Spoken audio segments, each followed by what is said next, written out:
resiliency have learned what is colonization, what is Zionism, what is imperialism, that learn what is their own country and the fake liberties on their own country. These young people, this million of people of this new generation that learn this from the Palestinian people, they'll never again get back to sleep. They'll never again believe their lies. So that's why we know that we are about to see a major shift coming on. But the problem is that we have a sense of urgency. Every 10 minutes, a Palestinian children is killed in Gaza. Every one day, at least 2 or 3 children are starved to death in Gaza. So that's why we need to hurry, because the sense of urgency needs to be maximum right now.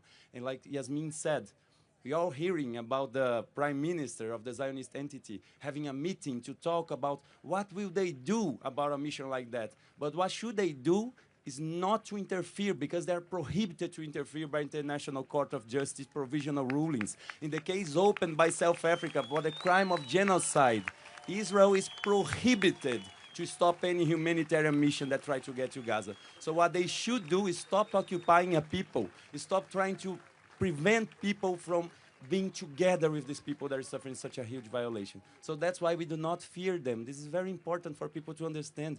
They have the weapons, but that's all they have. They have the weapons, they hate, the violence. We have all the rest. We have solidarity. We have the history of anti-colonial struggle that shows when the people start this long march to freedom and the world join them, it's unstoppable. So we will never, ever stop. We do not fear them. That's why we continue going. Thank you. Thank you so much. All right, we have time for 2 more questions. Go ahead. Hi, Brennan Gutenschwager with Level 12 News. Have there been any obstacles faced with trying to put this flotilla together? Any attempts to pressure it to not depart? Anything along those lines? All right, one more. Thank you for your question. Any other questions?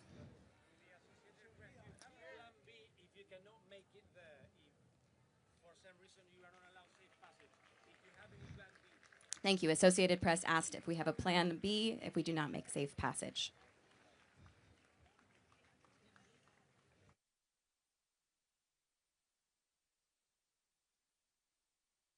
To the second question, our plan B, if Israel once again decides to violate international law and prevent humanitarian aid from getting into Gaza, our plan B is to come back even bigger.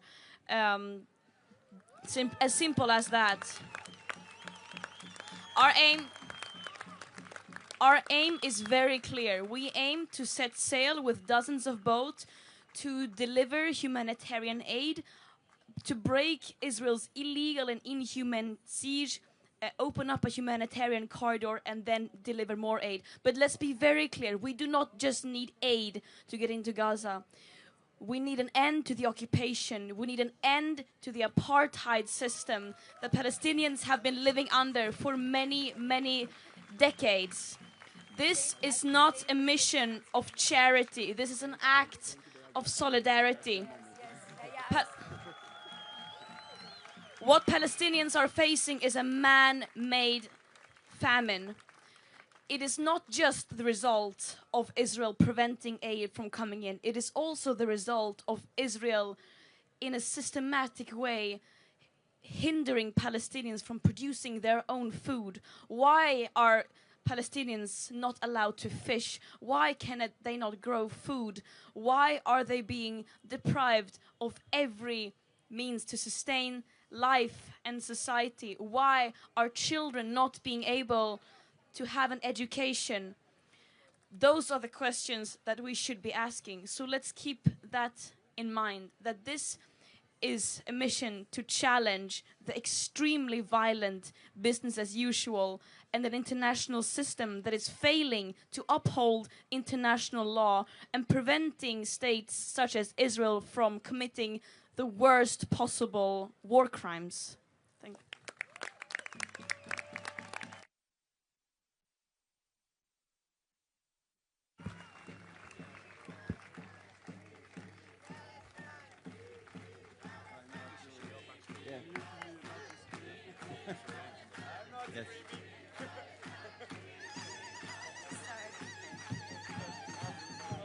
Um, about the first question in terms of challenges and pressure. I mean, I don't even think that we are able yet to realize that we have done all of this in 2 months.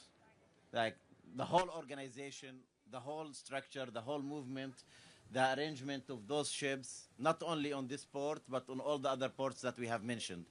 The decision was taken to build this mission and to start this global solidarity movement, as my colleagues mentioned, on the 22nd of June of this year, after we came back from 3 missions by north of Africa with the Sumud convoy, by my colleagues on the Madeleine and us on the Global March to Gaza, then Global Movement to Gaza. We tried to break the siege in 3 different ways.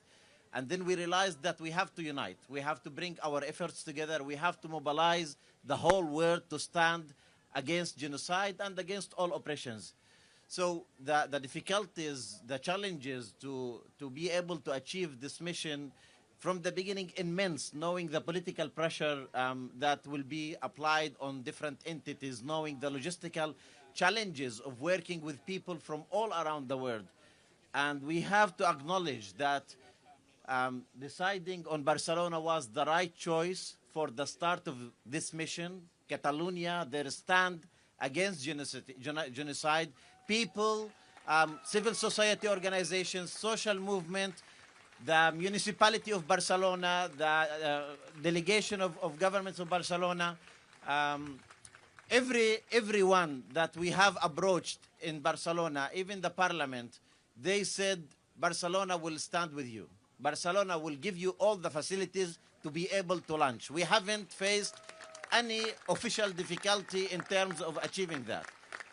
But we have also to say, without our volunteers, without the people who have been working literally 22 hours a day for the past 2 months, we wouldn't be able to be here today. Their work is immense, guaranteeing the safety of the ships, checking on every security element that is needed, arranging all the participants to come. We have hundreds of participants coming from many delegations around the world that are here in Barcelona today. We have people who came by buses from all the provinces of Spain because they want to be here today.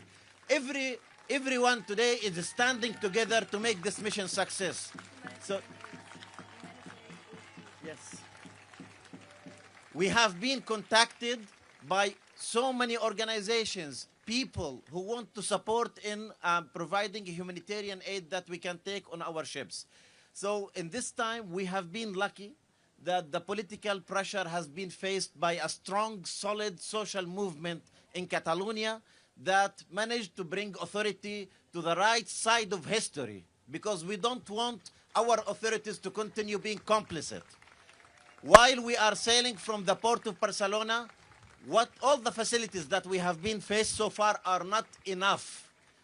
The Spanish government and the port of Barcelona and all the ports of Spain have to be clean from complicity. The people have said their word. It is time for the Spanish government to stop all type of armed transit of ships that carry weapons and go through our ports to provide the genocidal government of Israel with weapons to kill Palestinians.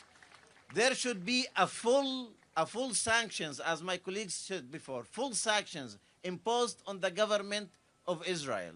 The people are here. It's very clear. During the past 3 days, we have been seeing the people of Catalonia, the people of the different provinces in Spain contacting us. The people from all the world are here. They are the ones who made us face those challenges and succeed. This is why we are sailing today, because of you. So once again, thank you, Barcelona.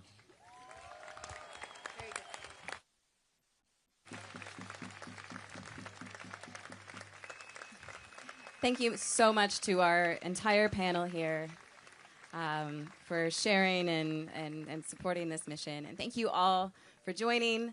Now we're going to have a couple remarks from 2 incredible leaders. Ada Colau, who is the former mayor of Barcelona, and Mariana